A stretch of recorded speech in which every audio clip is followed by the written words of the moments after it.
I believe Chicano rock is an interpretation of everything we've ever been exposed to, every music genre that we've been exposed to.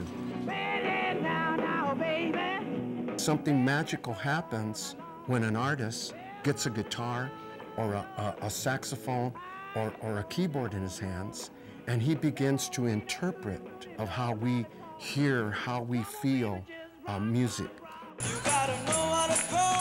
Chicano rock and roll incorporated all the sounds of progressive rock and soul music and funk into a blend.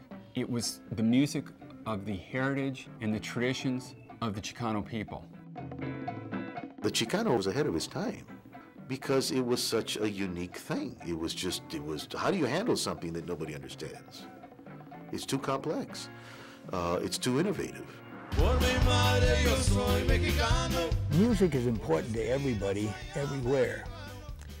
And when you think of the impact that those bands made, that became a part of the lives of the people who went to those dances and heard the music, and they'll never forget it.